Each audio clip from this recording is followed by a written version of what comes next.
Hi guys, as you can see I've done a couple of videos in a row because I'm also heading off on holidays. I'm going down to Tasmania for a little while. So I just want to get a few videos in the queue so you guys get something every Friday. This week we're going to talk about antagonist versus protagonist. And this is where the world has changed. A lot of the older way of writing stories was your antagonist is a bad guy. Your protagonist is a good guy. Your protagonist is the white hat wearer. The antagonist, black hat, bad guy. It was very easy to tell. That's when you had mustache twirling bad guys.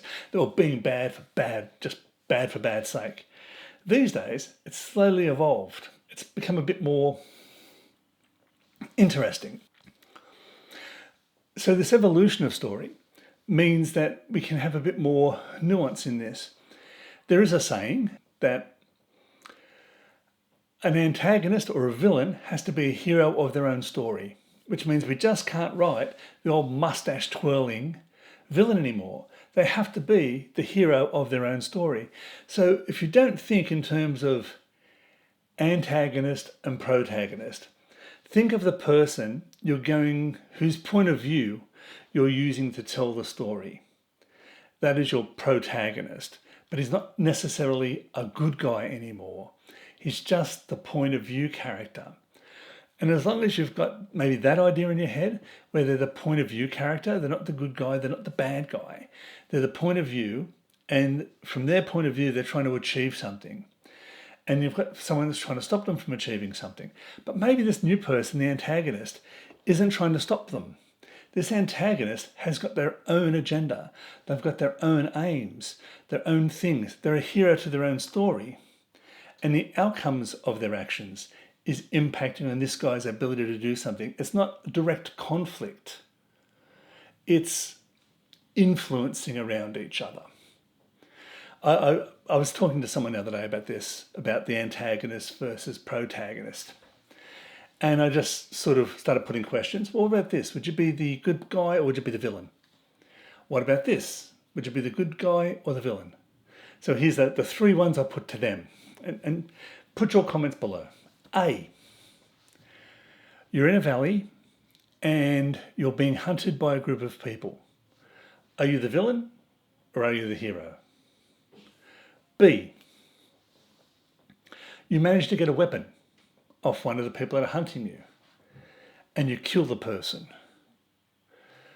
Does that make you the good guy or a bad guy? Are you a hero or a villain? C, you find out that you are in a valley that has a deadly virus and you have contracted it. And if you get out of the valley, you're going to spread the virus and possibly kill millions of people. Are you now the good guy, the bad guy, the hero, or the villain? The people hunting you down, keeping you in the valley, are saving millions of people. Are they bad? It's being told from your point of view, the point of view character, to their point of view, they are bad. But it doesn't make them the hero. It sort of makes they're the protagonist because we're seeing it from their point of view. And this doesn't make them an anti-hero. It makes them a victim of the story, sure. They don't have to have a happy ending, as a lot of 60s and 70s and 80s films did. I would have to then suddenly find an antidote or find out that I'm not contagious and I could get out of the valley. Those sorts of ways of resolving things that aren't relevant anymore. We can have sad stories now. People are used to having sad stories. People are more sophisticated in their viewing. Think of Game of Thrones. We went all the way through. People hated the last season. And even I was a little bit upset that there was a dragon that could think conceptually enough that melting the throne had some cathartic way of destroying the seed of symbol of power. It's a dragon. It's a reptile. It may be smart, but my dog couldn't figure it out. So people have more sophisticated stories. Jon Snow, the character we've stuck with, the bastard of the Starks, the guy who had a pretty terrible life, who came through, became a hero of everybody, hooked up with the freer of slaves, transformed all of the world of Game of Thrones. and was the rightful king by birth ends up back on the wall where he started, just as a knight. That was a there and back again story. Not a happy ending.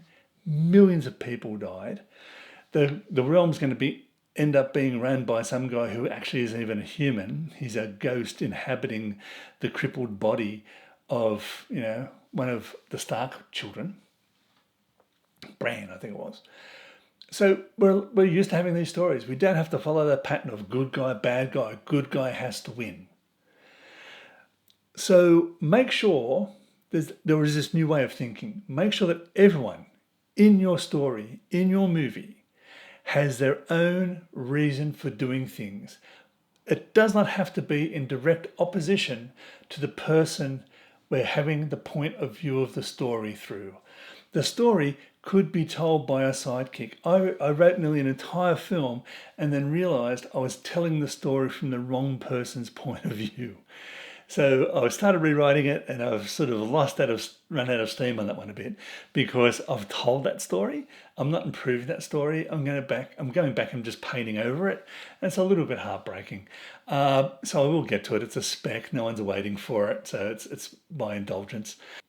I will finish that one eventually. I'll put it online. I'll tell you guys when it's ready to have a read. You can nick over to Script Revolution and download it. But that is the point now.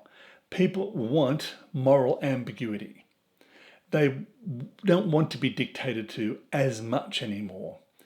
Even in something like Finding Nemo, Marlin starts out as a controlling parent, a helicopter dad, who's stifling his son, who's turning his son, if that had gone too long, into an emotional cripple, to go with the one bad flipper. He lost his son. He had to go through this whole journey of loss and defeat to finally become a better person. And then at the end, he had to be willing to let his son die to prove that he'd changed as a person. But it wasn't a happy ending. He thought his son died. Then it's a kid's show. They had to put a happy ending on it, and everyone's smiley, happy people, fishing, away they go. But there was complexity there. It was told a lot of the time through Marlin's point of view, but all the story came from Dory. She pointed out all the things he did wrong. She took him on the adventure. She was a mentor in a way, taking him through learning how to be a better person. It was Finding Nemo, and Nemo was this little secondary character. He was there to sort of give us an understanding of the world from the antagonist's point of view. In many ways, Nemo was the antagonist. The story was being told from his point of view from the other side. He wasn't a direct opposition. There's three types of stories. There's person versus self, person versus nature, and person versus person. Finding Nemo was a person versus nature because there was no one direct person against him. He was going on an adventure through nature. But he was only a point of view character for a larger story. I rambled a little bit, but you get my point. There is no good guy, bad guy anymore. There's nuanced characters and a story that lets us explore them all. So there is really no protagonist versus antagonist. That's a wrap up. Thanks everybody. If you could do the things, the comments have been great. The likes have been great. If you want to share this with people, please, I'd appreciate that so much. The support that you guys have been giving me is fantastic. Thanks for sticking all the way through to the end. And as always, keep writing. Bye.